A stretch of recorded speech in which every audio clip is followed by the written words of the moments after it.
Bonjour, mon nom est Alain Dufresne, je suis le directeur des travaux publics de l'arrondissement Ville-Marie.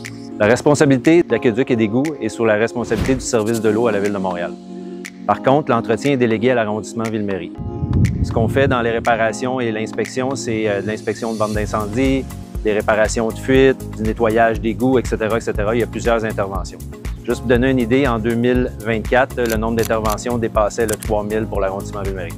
Le réseau d'aqueduc et d'égouts est composé de deux types de conduites. Il y a le réseau d'aqueduc qui transporte l'eau potable et le réseau d'égouts qui s'occupe des eaux usées et des eaux de pluie. Principalement, il y a deux grosseurs de conduites. Les conduites principales qui font le transport de l'eau et les conduites secondaires, c'est les conduites que l'arrondissement s'occupe le plus, qui acheminent l'eau et s'occupent des égouts pour les propriétés privées et les commerces. Dans l'arrondissement Ville-Marie, on compte plus de 212 km de conduites d'aqueduc et 198 km de conduites d'égouts.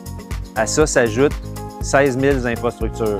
L'arrondissement a décidé de s'attaquer aux problèmes suite aux augmentations des fortes pluies. Depuis 2022, la cadence a beaucoup augmenté. Donc, c'est un problème important. L'arrondissement doit prendre ses responsabilités et c'est pour ça qu'on intervient sur le réseau. L'arrondissement a un plan en 3 étapes. La première étape est la vigie terrain.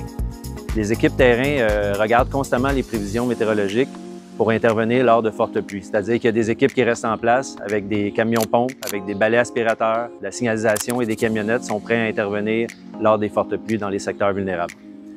La deuxième phase est l'entretien. C'est-à-dire que l'arrondissement dans les secteurs problématiques augmente beaucoup la cadence d'entretien et de nettoyage et aux besoins des réparations lors des visites terrain.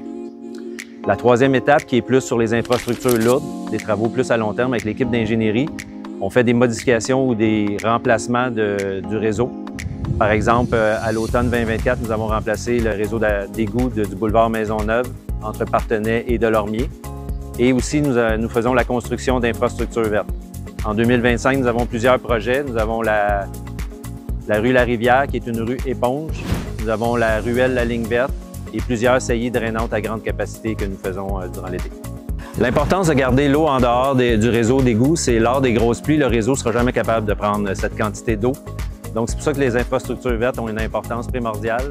L'arrondissement Ville-Marie a vraiment été innovante dans ses façons de faire, soit pour des modifications du réseau, pour des infrastructures vertes innovantes. Et ces infrastructures ou ces changements vont vraiment faire la différence pour les citoyens.